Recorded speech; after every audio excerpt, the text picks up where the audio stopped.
Ladies and gentlemen, welcome to Gracious Kaman TV, the tourist man in Black Africa. It is difficult to trust William Samuel Ruto.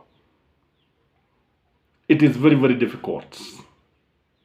Most of the things that he have been saying, most of these things don't come to pass.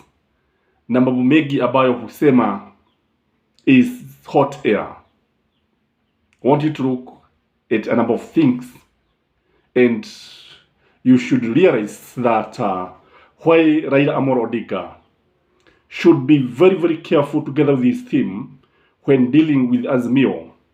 No, when Azimio and Kenya Kwanza are having what we are calling the national dialogue. The president promised free internet. Free internet that immediately he takes over power. Within 100 days, the country would enjoy free internet. Where is the free internet? I don't know where you are, whether you are enjoying free internet. This did not come to pass. This did not happen. It was a failed promise. The other thing that he promised is Kenya sharing 300 cooking gas. We are still waiting because alisema ya kwamba mahasla watafurahi sana wakati ambapo watakuwa wakinunua gesi kwa shilingi 300 pekee.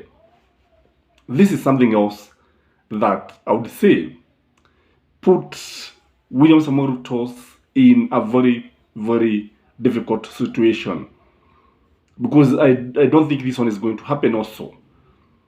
Azimio should be very careful when dealing with William Samoei Ruto team in the national dialogue. He promised Uga of 100 Kenya shilling 100.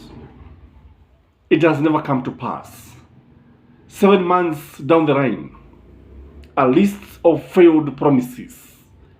Uga is selling at more than Kenya shilling 200 in most supermarkets. Now, when you look at the other promise, for instance, he duped the hustlers that they would be involved in forming the cabinet. Tutaunda serikali na nyinyi. Nyinyi mahasura, ya mama boga, tutaunda serikali na nyinyi. Watu mikokoteni, tutaunda serikali na nyinyi. And during other debates, the presidential debate, what he did is that he came with a mama boga. He was escorted by a mama boga just to win the sympathy of the hustlers, just to win the votes of the hustlers.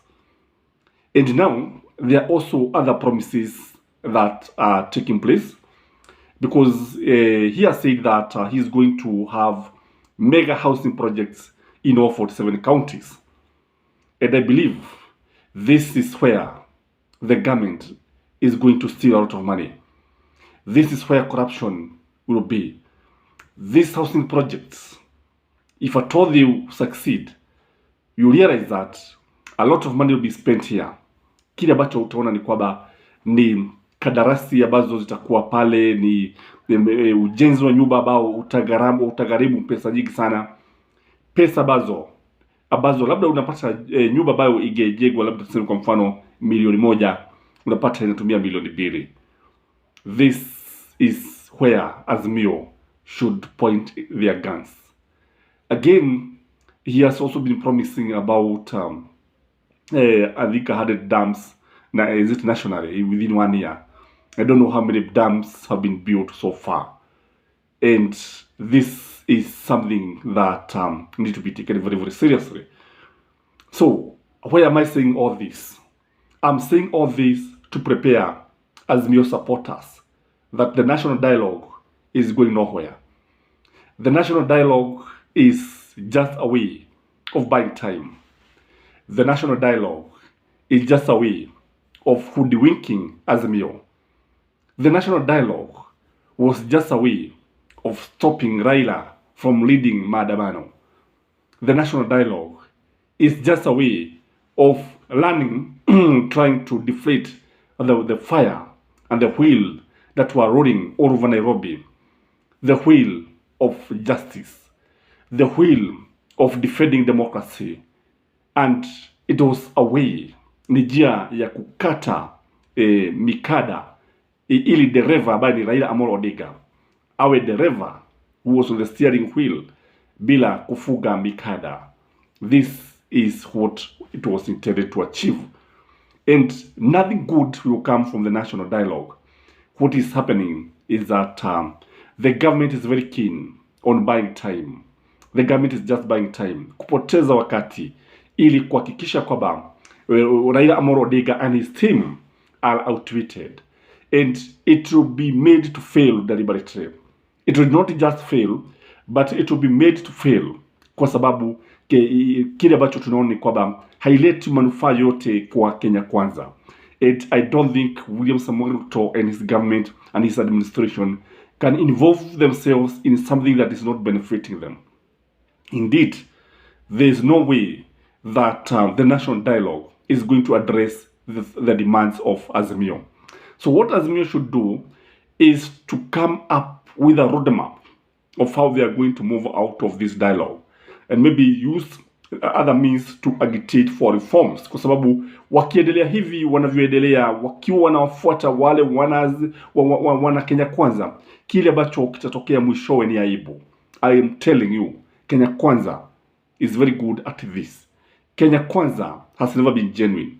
Kenya Kwanza has never meant well for any development, any meaningful development, especially when it comes to truth and justice and electoral justice and things like those. Kwa sababu ukiangalia utaona kwamba unapotazama Kenya Kwanza vizuri sana, utaona kwamba there are no reformers in Kenya Kwanza.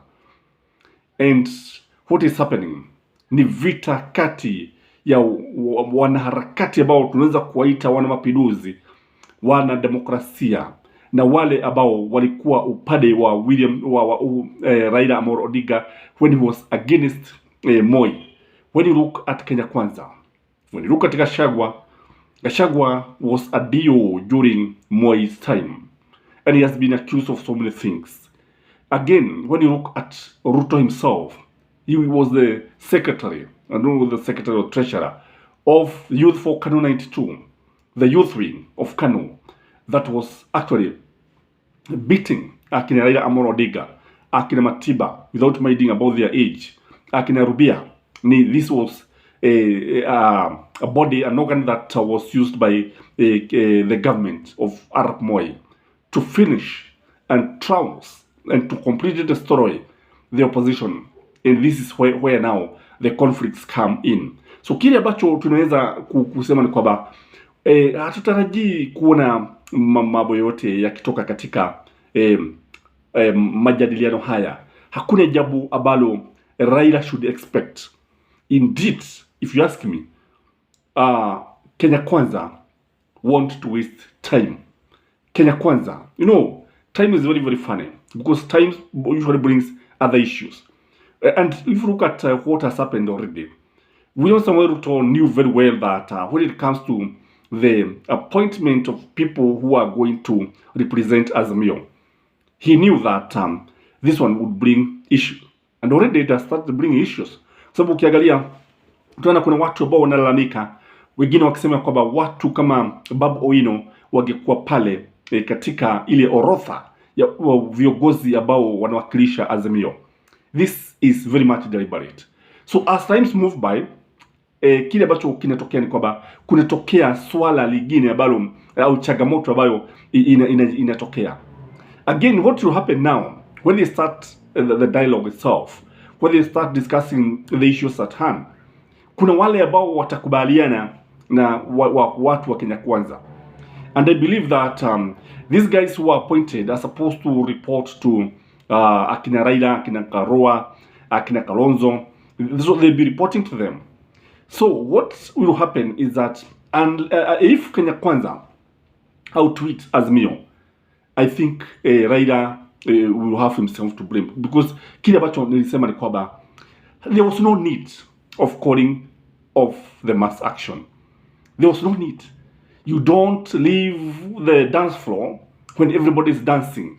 You don't. You continue with the dance. Kwa sababu hivyo ndivyo ambavyo ilifanyika. And when you look at the situation now, the situation has calmed down. I'm not for violence anyway, but I'm for a situation whereby truth and justice is the cardinal thing. I'm for a situation whereby the servers are opened. The servers, if they are opened, and we realize that William Samoei Ruto won the election, we say yes, asikubali kushindwa si mshindani. If Raila is found to have won the election, then he's sworn in. That is what you want. You want a situation whereby the price of commodities comes down. We don't want a situation ambapo the subsidies are removed. If indeed, I understand, even in developed countries, there are subsidies for farmers, subsidies for so many things. So we don't expect subsidies to be removed like it happened for electricity, like it happened for fuel. Na sasa na Kenyans are paying taxes, alafu kile ambacho kinatokea ni kwamba tunaona watu wakizidi kuumia, because what we are learning is that the government is hiding so many things. The government is in serious problem. Mambo si mazuri katika nchi hii.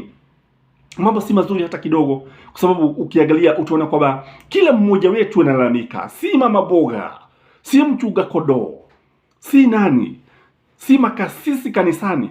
Indeed, I know, if you ask me, most pastors, they will tell you, even the offering, the tithe is coming down every day, because hakuna pesa, imefika mahali ambapo sasa, and that is why you see now the church moving very fast, kwa sababu unaona kanisa kile ambacho inafanya, it is now eating with the government.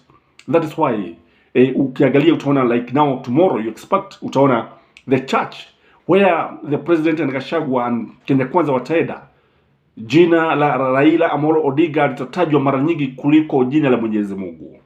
Indeed, instead of preaching about the risen Christ, kile ambacho watahubiri Raila Amolo Odinga. And this is what is happening. And the reason for this is very, very much deliberate, such that unajua kwa nini tusiodue siasa katika kanisa zetu? Kwa nini tuatilie kondoo wa Mungu wapewe maneno ya kisiasa badala ya kulishwa neno la Mwenyezi Mungu? So this is very, very much deliberate. And I think what the church should do is move in very fast and tell the government you are not doing the right thing. Hapa mnafaa kufanya hivi. Like now, William Samoei Ruto should be put to task and asked, where is the free internet? Where is UGA wa Kenya shilling 100? Where is the Hustler's cabinet? Those are the questions that the church should be doing instead of eating the blood money.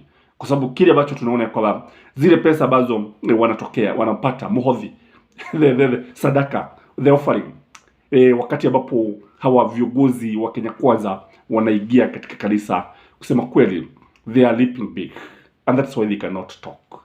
So in a nutshell, I'm saying the national dialogue is not going anywhere. The national dialogue is a waste of time. The national dialogue is not good for Raila Amolo Odinga, because one side is not honest.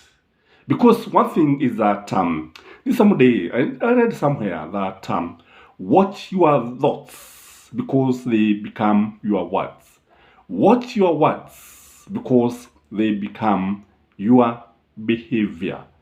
Watch your behavior, something like that, because it becomes your destiny, something like that. So I think if we agree that there's going to be a national dialogue and it's going to be genuine, and you see, when you look at it, I think Azimio should be asking itself, why is Kenya Kwanza taking too long? Because they are saying, because they're just buying time, as I said, because the leaders who will be negotiating with Azimio, they will be named on Tuesday. Can you see? Almost 2 weeks after it was agreed. And you see, Azimio has gone ahead and named the people who will be in the dialogue committee. Kwa hivyo, ukiangalia utaona, it is a big con game. It is a con game. Call it that way. This guy is coming. The tallest man in Black Africa. Can you like this video? and you have never subscribed to this channel, here we analyze politics and news as they break. And may you have a blessed Easter. Bye-bye.